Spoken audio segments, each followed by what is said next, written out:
Welcome to the Sin Bin Podcast, your home for all the news, analysis, and discussion around your Bloomington Bison. Let's drop the puck and get started. Welcome into episode 11 of the Sin Bin Podcast. I'm joined here with Michael Eganhouse. I'm Dylan Skeen for what is likely going to be the second to last episode of the regular season, I guess. I guess this is probably the last episode of the regular season, because next week, no matter what happens, it would be talking about postseason. Yep. But we are here to talk about this past Bison weekend, and not necessarily going how you wanted, especially if you're wanting to compete for a playoff spot. We'll do a quick recap of those three games. The first game was against Toledo, and that one was just... That was god-awful. Yeah, that one was unfortunate. I mean, it's hard to say. I'm pulling up the Bison list right here, but there we go. Yeah, 4-1 loss, and the one goal was later in the third as well. It wasn't like... It was never really close on the scoreboard. Yeah, there's not really much to say about that game other than... If I'm being honest, that may have been one of the least effort lackluster performances that I've seen from this team, which didn't happen very often throughout the season, but it's unfortunate to see that when these games count this much. I don't know if it was like the worst effort I've seen, but I'm just saying from how much the game means at this point in the year, I would have liked to see a little bit more. But I mean, I'm sure the boys gave it their all out there. You can't put up an effort like that when you're fighting for a playoff spot. I mean, it's Toledo. It's Toledo. That's what I do want to bring up. It is Toledo, so they kind of make everybody look like they're not giving as much effort because it's they're Toledo, kind of insane. But you're in a playoff race, and you'd be facing Toledo. You got to make it look like you want to be there, and in my opinion, they made it. Yeah. They didn't look like they wanted to be there. In a big weekend, they did outshoot the wall. I will say. This was a masterclass from their goalie. This was not the Bison. He did play really well. This was not the Bison flailing and not getting any chances on net. They had opportunities. They had their chances, and yes, it's on them for being unable to finish, but still, their goalie played out of his mind. He was going off, and there was some other factors in that game that I'll talk about in just a second. But we'll move on to the second game, which is the first of two games against Kalamazoo, and that is a 5-3 loss. And this game in particular really, really, really have a biting to talk about because I am still upset about this game. And we were talking about it right before the podcast. Why would that be, Dylan? I wonder why. Well, to take you through how the game went, it started off with Kalamazoo getting 2 goals in the second. There was nothing in the first. It was pretty evenly matched. The Wings outshot the Bison, but it was pretty evenly matched in the first.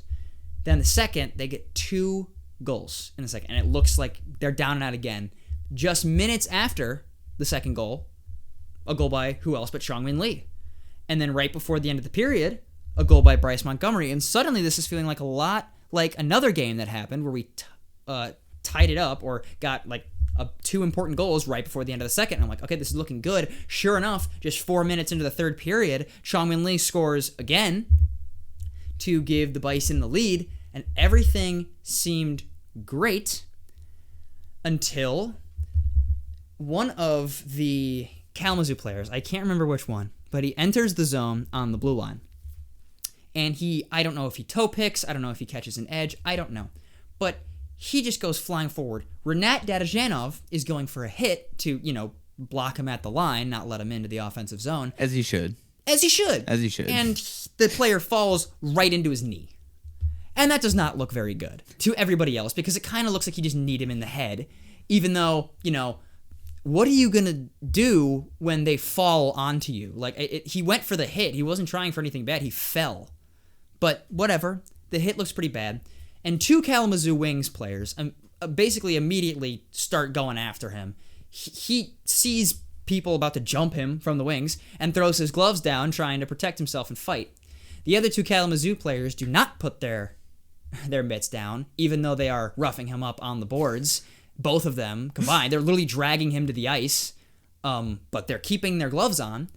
So when the dust settles and all the penalties are aligned, the only penalty goes to Renat Dadajanov for roughing. And listen, I've been to a lot of hockey games. And I try my best. I don't always succeed, but I try my best to not blame the officiating a lot. But that is the worst call I have ever seen in person. By a good margin. By a good margin. That was the worst call. I mean, I do not know from a player perspective what you want Dadajanov to do. Because the only way this works out for him is if this player, that accidentally fell on his knee, he wasn't even trying to injure this person or do like a harmful play. It was entirely them falling down at the blue line. And then he gets jumped by 2 players. The only way this isn't an infraction on him is, one, I guess if he keeps his mitts on, which, yeah, you can blame him for that, but he's getting jumped by 2 players. What do you want him to do? I don't care if his mitts fell off and the other player's mitts didn't fall off. He got jumped by 2 Kalamazoo wings. What do you want him to do? Just let him get pummeled? Like, what are you supposed to do? Is this not hockey? I thought you can actually fight back in this sport. Like, this is utterly ridiculous. That call was awful. And yes, it is then on the Bison. I'm not saying... I still have a rule that officiating cannot and will not ever win or lose a game for a team. You have to do that on yourselves, on the penalty kill. Officiating does not ever decide a game. But it can ruin the enjoyment of it. And let me tell you, when they scored on the ensuing power play, got momentum entirely back at that point, and then scored again just 2.5 minutes later, it felt entirely cheated. And then the 5th goal was just an empty netter. The momentum completely switched after that, and I completely agree. One thing to note is that you did bring up, and I completely agree with you, the Bison penalty kill was fairly decent, I believe, in the beginning of the year. I don't know the exact numbers off the top of my head, but they've been horrific. Recently, yeah. The last, second half of the season, and that is something that you cannot have. I posted on it in the Facebook page after that loss, but special teams will win or lose you games, and that was a prime example of that. Because yes, whatever, they called the penalty on the Bison, they go to the box, but it's ultimately on you to kill off that penalty. You got to kill it off. You can't, like you said, you can't let the refs decide the game. They decided to call the penalty, so what? Go kill the penalty. Yeah, you know how much the game means. Go kill it. It's not fair, but it sucks. But that's what you have to do. And on the opposite end, their power play, horrible. It has not been great. Their power play's been horrible. Their special teams have not been great as of late.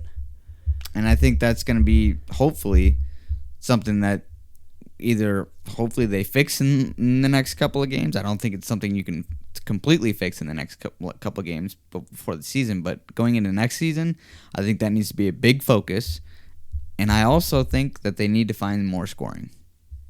Because who have we talked about for like the last 3 weeks about scoring? It's either Eddie Matsushima or Chongmin Lee. Yep. That's it. And there's been some other good producers. Shane Ott has been good. I can't remember. Brett Budgell has been good as well for the Bison.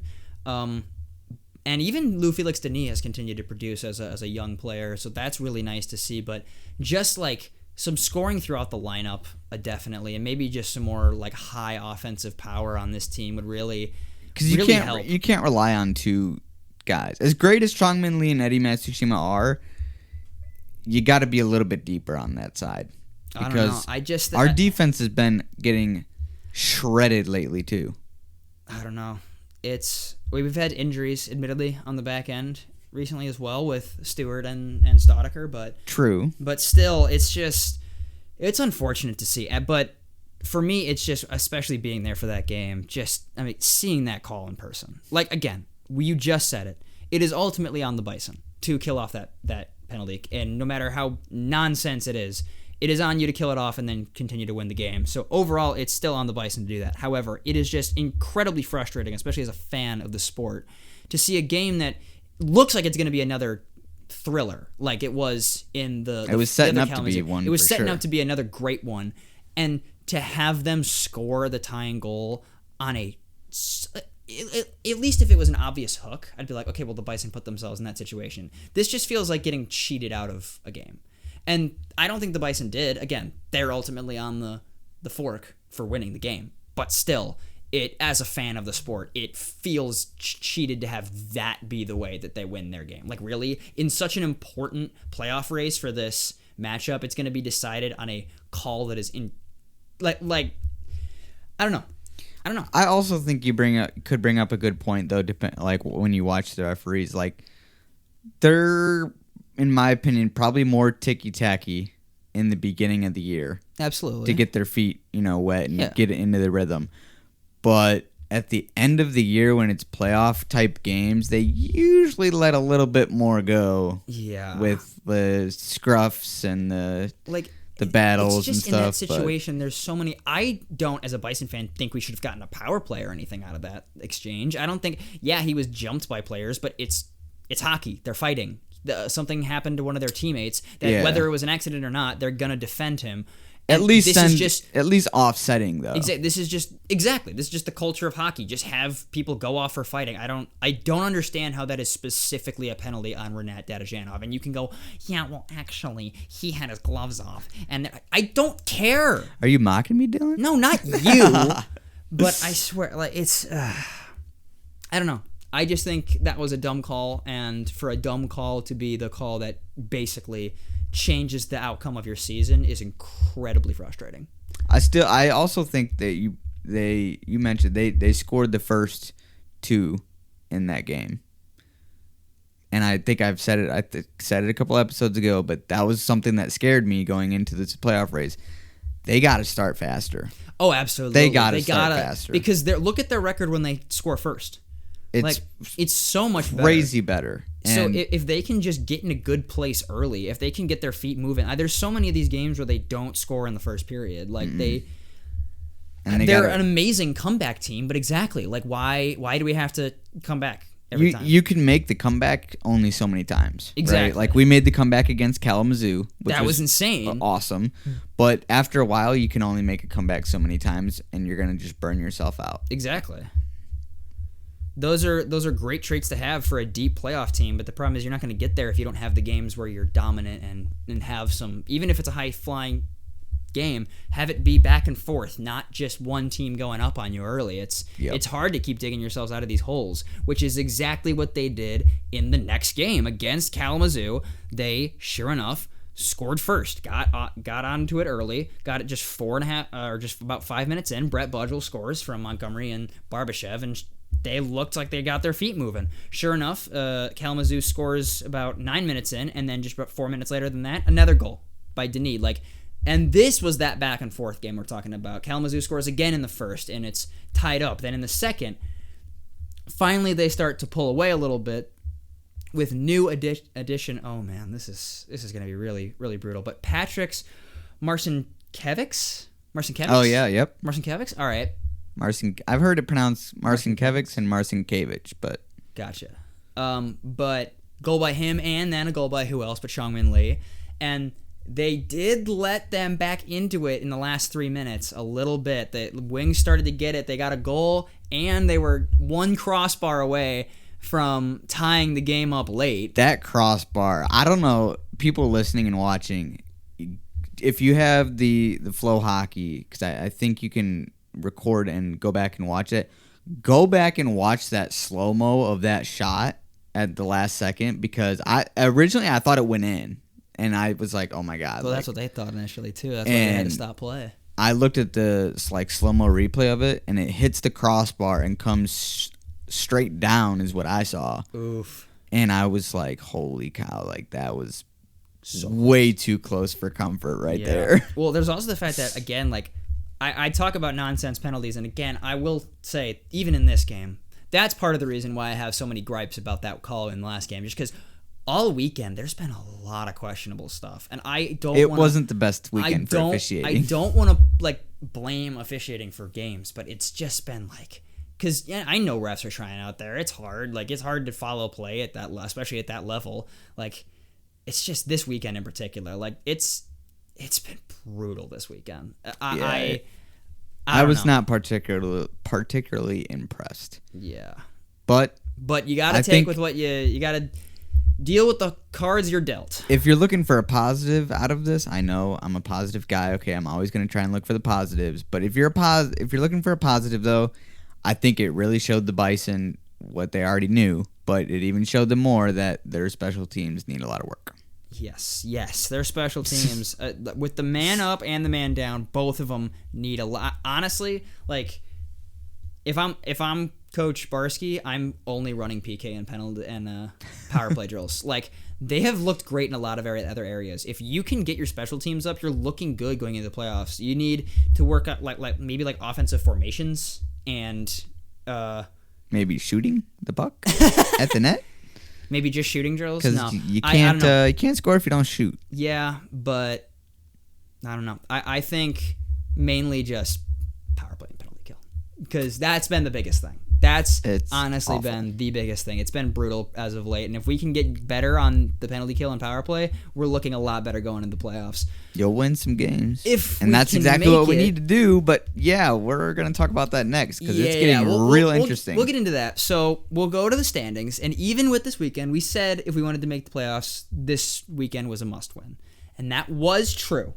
So we are near basically out of it at this point. However, there's a chance. So you're saying there's a chance. I'm Jim Carrey in Dumb and Dumber, baby. I am telling you there's a chance. So we are currently 4 points back of the Indy Fuel and tied with the Kalamazoo Wings. However, with our latest win over the Wings, as well as the fact that we have more wins in the standings than we do, we're tied, but they have 2 more overtime losses and we have 1 more win. And you guys know how much I love the loser point. But I am pretty darn sure that if teams are tied in points at the end of the year, they would give it to the team that has more wins. That only makes sense. I don't have the exact league rules on the playoff makings, but I'm pretty darn sure that would make sense. The Indy Fuel currently are 4 points above us again, and our next game is Wednesday against the Fuel. So at this point in the season, you've talked about must-win games. Those pale in comparison. This Indy Fuel game is actually ride or die. This is a playoff game. This isn't like a playoff game. You lose any of the next ones and you're out. This is a playoff game. You lose against Indy and you are for sure out of the playoffs. If you lose one of the games against Fort Wayne, technically there's a chance, but you basically need to win out if you want to make it. You have no chance if you don't win out. Yeah. Basically.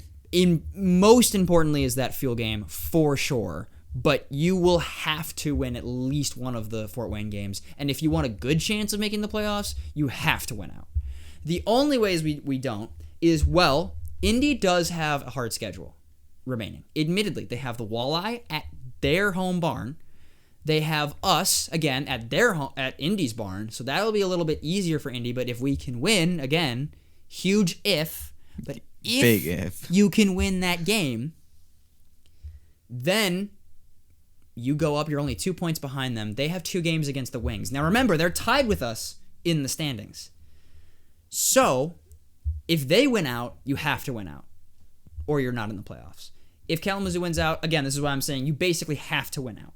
There's only one possible scenario where you don't win out and you still make it in, and that is if Kalamazoo beats Indy twice, but loses against the Heartlanders, and then Indy has to completely lose out. And then you somehow make the playoffs with only making 2. That's not happening. But that is incredibly unlikely. If that happens, I'm buying a lottery ticket. Yeah, you know what? Like, because I would bet my life savings that's not happening. I don't think Indy completely loses out. And the Wings, again, you have to beat Indy at this next game because then you have both series advantage, recent game advantage, and win advantage because, again, they're above us on loser points. Once again, you know those are my favorite. But if you beat the Fuel and you win out, there is actually a chance you make it because you have tiebreaker over the Wings and you have tiebreaker over the Fuel, mainly because of how many wins you have, which is great. Fun fact, the Bison only have 4 less wins than the Heartlanders right now. Fun fact. Actually pretty insane. 4 less wins than the Heartlanders right now. They just have 5 more loser points than we do. So they look a lot higher in the standings. even though they're not really.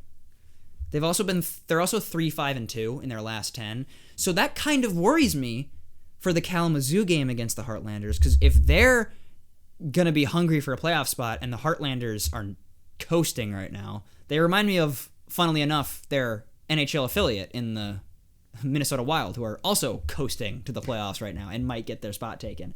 But I'm saying the Heartlanders remind me a lot of them, so if they lose to the Wings, then that means the Wings basically have to win out if we want to make the playoffs. So we have to win out. We have to win out. And then we have to pray that Indy doesn't do well either. We have to win out, and we have to pray Indy doesn't do well. That's the only chance. That's the only chance. We are not in control of our own destiny anymore. No, we're not. We can win out, but it's going to be up to other teams whether we make it or not. Correct. Which sucks. Yes, it does suck. But, again, it starts this Wednesday. This game against the Fuel is huge. It is essentially a playoff game, and especially when it's this late in the season and you're dying for looks at the playoffs, this is the last chance. So this game against the Fuel, ride or die. This is for everything on the season, because if you lose it, it's over. The season's over for sure if you lose to Indy, because then your gap is, your gap would be then 6 points and only 4 possible in the next games, so you wouldn't be able to make it. And you can't beat them in overtime either. You have to beat them in regulation. No, all regulation. Have to go to regulation win on Indy. So that's going to be huge. That game on Wednesday. So hoping for a big Bison win. Unfortunately, if they can't pull it out, that is most likely it for their playoff hopes. However, I will say, though, being this much in a playoff race for an inaugural team is still pretty impressive. No, I was talking to somebody about that over the weekend, too. Like, I was not expecting them to be, like... I mean, I thought they would be, like, middle of the pack, kind of on the lower end. They've exceeded my expectations. To make it this exciting for their first year in the playoff race is, I think that's going to be, good for the team, but also just for the community, because we want to keep them here, right? And if you want to keep them here, you need to win.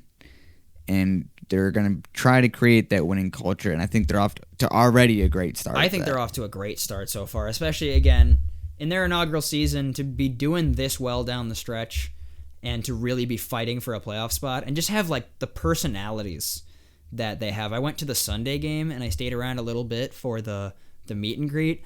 I'm telling you, there was the post-game skate, and for the entire hour, there were lines to, like, get player signatures that lasted the entire hour on the skate. There were some players that just didn't even get to skate at the post-game skate because they were just signing autographs. Like, Chongmin Lee, I think, was one of them. He didn't get to move at all. He was just signing autographs the whole time. Shocker. I know, right? Legend.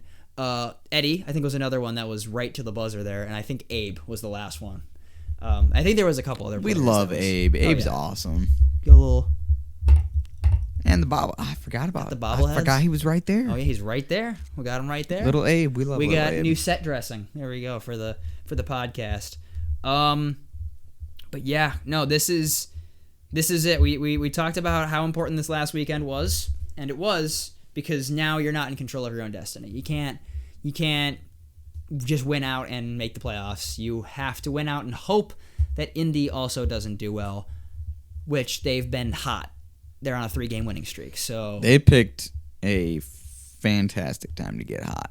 Yeah, Indy really hit the lottery on times to start really winning games. Huh? They saw the standings and was well, this looks like we got to start winning, boys. Prime from the taken, and good on the Fuel, honestly, for getting this far. But still hope the Bison can pull it out. We'll see. While we're talking about this, before I forget, I did look up the playoff tiebreakers for ECHL. So it says, in the playoff, the tiebreakers for determining seeding are by regulation wins, then regulation OT wins, then goal differential, and finally head-to-head record, division winning percentage, on and on and on. Gotcha. So yeah, once we are, I don't know. If we can beat the Fuel, if we can win out, if we can beat the Fuel, if we can win out, you have a chance. If you don't beat the Fuel, you don't have a chance. But this is especially these 3 games. If you want to be a playoff team, You got to win these 3 games. And I guess if you're on a 3-game heater going into the playoffs, that's good momentum. Yeah. That's about the last little bit of hope I got here. But if Indy can falter, and we could be the reason they falter. That's the only thing I'd be okay with for an overtime. Because if we pull off another Kalamazoo on Indy, I'm not saying please don't go 5-1 to try and pull this off. I don't want that. But I'm saying if you pull off another Kalamazoo on Indy and you win in overtime and something like that, which destroys their season, and then you win out, that would be okay. Because then they'd be at 71 points, we'd be at 72, and we'd have the tiebreaker for wins as well. So you can lose that one game, but you better hope that if you win that game in overtime to the Fuel, you better hope that it is a demoralizing loss. I don't even play around with that, but I don't. But no, but I'm even then I'm saying that's unlikely. Yeah. But I'm just saying I'm trying to look for hope in even if this happens. But basically, you have to win for sure these next 3 games. Don't play around, y'all. We got to win out, and we're like Dylan said, we got a chance. We got a chance. It's not a likely chance. Not a likely or a big one, but there's a chance. There's a chance that if you can win out, then you're in. If not, likely got bad news. But we'll see. We'll see. Other things around the league I'll bring up.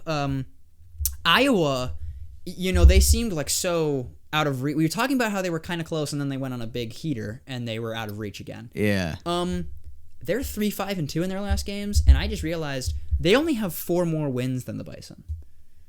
They're coasted up their rankings because of my favorite thing, loser points. But this yes, guy. they are propped. I mean, admittedly, they have like 7 or they have 5 more loser points than the Bison do. So they're actually they have 4 more wins, yes, but they also have 5 more of their losses that went into OT. Congrats. Like, I don't know. I'm okay. I still agree with what we talked about last time, which make wins 4 points and overtime losses 1. Like, I think that would be better. But I will bring up, I can't remember if I said this already, so I apologize if I did, but I still stand by what I said last week with how big of a weekend it was last weekend. Yes. I'm still going to stand by it because... Yeah. No. I mean, it definitely... I said... If we would have won more games... Like, if we would have won 2 out of 3 or 3 out of 3, I don't think it would have mattered. Considering that we didn't, and we should have gotten more points last weekend, probably. Yeah. That hurts. Well, that's what I was saying. I was saying that weekend was only okay if you dominate this weekend. We did not dominate this weekend. Do that. Yeah. And that's why we're in the position where we are in now, where we aren't sure if we're going to make the playoffs. It's all up to what Indy does. I'll look again. I was saying around the league. The Comets are pretty handily in second as well, despite the fact that they're kind of shaky as of late. Again, they lost 2 games to the Fuel. The Walleye are still pretty darn dominant. I know, huge shocker there. But they are only 1-2 in their last 3 games. So maybe, admittedly, that 1 win is against the Bison. But still, looking around the rest of the league, oh man, do the Stingrays just get better and better and better? It is. That team is nuts. That team is disgusting. They're on a 15-game heater right now. They haven't lost. Imagine if the Bison did that, bro.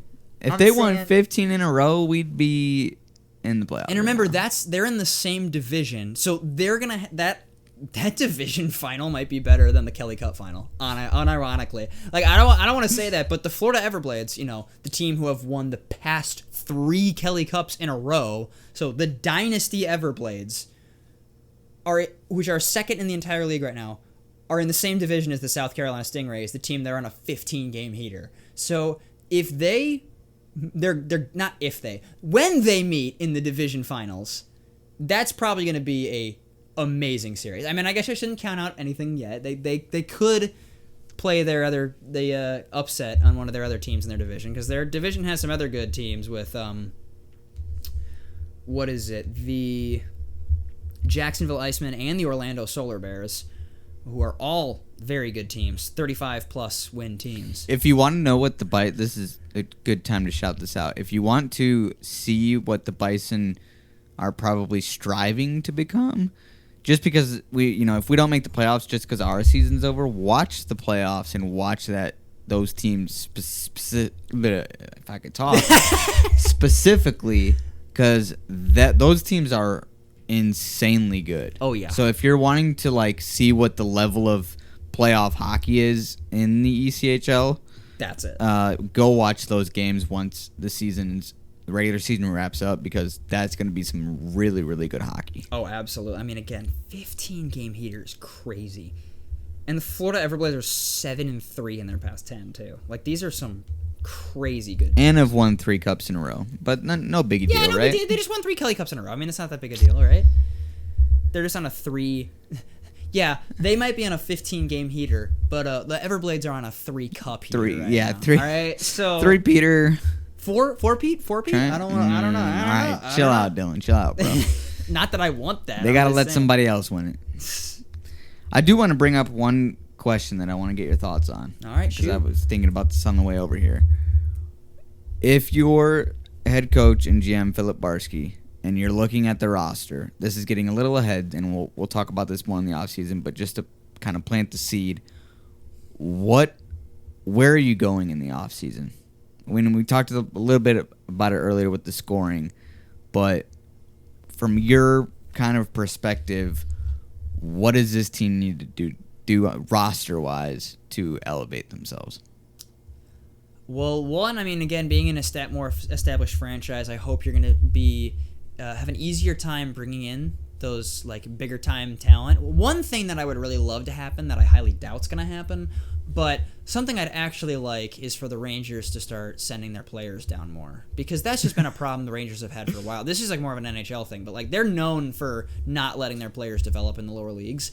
They had Capo Caco and Alexis Lafreniere, and they specifically put both of those guys in the NHL immediately, and it kind of was hurtful for some of their development, but that's not the point. The point is, I want some of those players down in the AHL, so then guys who might, be on the fringe might get sent down, and you can have a more established team, because we talked about it all year, but our team was just changed and take up, and players yo-yoed from our team to the next. There was a stat on that, and I think that we had, I want to say low 60s in the number of players that we had all year.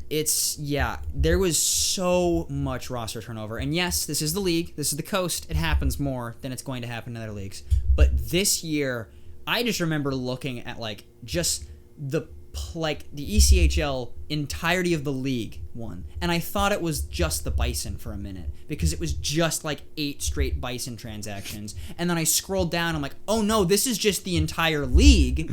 It's just that the Bison have been doing that many, and it's nothing. I mean, they've been fiddling with the roster all year to try to get it, and they've gotten better parts of the year as it's gone on. So I feel like they're doing good on the fly. The problem is it's their first year. They don't have a solid foundation yet. I feel like next year, if you can bring in those pieces, because you have foundational pieces on this team. Absolutely. You have Jake Murray, you have Eddie Matsushima, and you have Chong-Min Lee, people who have been here basically the whole year, and have been the foundational pieces that have been consistent, that even the ones that haven't been called up, because this is nothing against Bryce Montgomery or Carter Berger or someone like those guys. They're great, and they are core pieces to the team, but face it, they get called up and sent down. It happens more often than it does with those other guys. Eddie got called up to the AHL for a couple weeks, but that was about it. He was with the team the entire rest of the time, and he was a big piece of the team for the entire time he's there. Same with Chong-Min Lee. We only missed him for the Asia World Cup games, which he went off in those anyway. So I'm saying, if you can, in the offseason, I think you need to find just, even if they're not perfect offensive producers, because that's what most one, I'd say, offense from like Ryan Seedham and Carter Berger have provided that on your back end, but someone else who's going to provide offense from your back ends, especially someone like dynamic on the back end to go along with those guys. As well as, I will say though, Bryce Montgomery has kind of taken in that role since. He wasn't really that as much when he started the year. The end of this year, he's been dynamic. I do want to shout that out really quick because at the beginning of the year he was more of just the defensive M&M's top pairing and just very solid top pairing guy. He has been a lot more dynamic in the recent games I've seen in general. So shout out to Bryce Montgomery because he has looked a lot better in recent games. And I'm maybe that's just from staying in the AHL for a little bit, going with the Wolves for a while. I don't know, but he has looked fantastic, especially in those recent games. He looked like one of their top defensemen in the recent games. So that's big. And maybe if Carolina continues to let you use Bryce Montgomery on the Bison, that can be someone who's more of a foundational player. But it depends. Again, people are going to get called up, sent down. So maybe one on the back end, but especially a couple on the forward end. Get people who are just going to be there. They don't have to be perfect, but just people who are going to for sure be there so you can have a more solid roster construction and not have as much moving pieces. Again, I know it's the coast. I know there's a lot of movement, and there's not going to be any way to completely minimize that and not have it happen. But I'm just saying, if you can sign a couple guys who can be those offensive producers and just stick around, even someone like Gavin Gould, he's maybe only scored at a half a game apace, but he's still one of the top Bison players because he's been here the whole year. Yeah. And he's been producing for us consistently the whole year. I feel the same way with Lockhart and those guys. Those guys are good pieces that I want to keep on the team because they have been here the whole year and are Bison players. That's what they like. I love the skill and everything that Bryce Montgomery and Carter Berger and Blake McLaughlin and all Danny Kadek and all those guys bring, but having those guys one day and not having them the next is incredibly hard. So having those pieces should be more of the complementary guys that add a bunch of help, a lot of skill when you get them. But when you don't have them, you can still compete without them. Because that's the biggest thing, is still having those offensive producers and guys who can be on the high end and play with the Chongmin Lee and Eddie Matsushima and Brett Budgel and make those that second line and first line and have a solid foundation so that when the teams above you call up a bunch of players, you're not screwed and you have a ton of your pieces gone. It's a next man up. We were talking about that earlier, that the depth has been great this year, but it's been rotating depth. It's been trades that's been happening all year for other depth pieces. It's good, and I'm glad that that's been a key piece of the Bison, but having a stagnant, consistent group. You got to have a plan B. Exactly. You can't just rely on your top players because when they're going to be producing, guess what? They're going to get called up. Yeah. And you can't go over to Chongmin Lee and be like, "Hey, bro, you're producing too much. Could you stop that a little bit so you don't get called up?" No, you can't do that. You got to have a plan B. You got to have something to get rid of. And I hope if I'm going to criticize Barsky for anything, Coach Barsky, my bad. If I'm going to criticize him for anything, I will criticize him for that. I know it's hard for him, but it's so many moving pieces. But I think it's going to get better. I think it's something that's just an inaugural season for me. Yeah. I can't fault him too much because it's just been again, it's the coast, and for an inaugural season to be able to be in a playoff spot while being in your inaugural season and having so much rotation is crazy. It's good that you've been able to get this far. I'm just saying next year, that's something that I'm looking forward to, is if you can get pieces in the offseason that are maybe not even the super flashy, super high skill guys that might get called up, maybe go for those pretty solid contributors. Someone ironically I say it, but like Eddie. Someone like Eddie, who's a very consistent producer, someone who's hard-nosed on the puck and is really good, but maybe not someone who's going to be necessarily as good as Eddie with a point per game, but maybe slightly under that. Someone who can still produce very solidly offensively, but is going to be on your team and is not going to get consistently is an NHL prospect and is going to get called up and sent down and something like that, unless they have an insane weekend. Again, that was what it was with Eddie. He had a really, really good stretch, and good for him. I'm glad he got called up. Yeah. And he got his time in the AHL, but then he came back down and it was still with the Bison. That's a different scenario than something like Carter Berger or Ryan Seedham, or guys who have been called up and sent down and then taken for months at a time and then sent down and then called up another day later and then sent back down a day later for 2 months, and then it's... I don't know if I told that story, but when that Keg Grove meet and greet thing, I was talking to Berger. I was like, "Man, Hartford keeps taking you, man. What's going on?" He said, "Oh, I haven't been up and down that much." I was like, you sure about that? Carter, are you crazy, bro?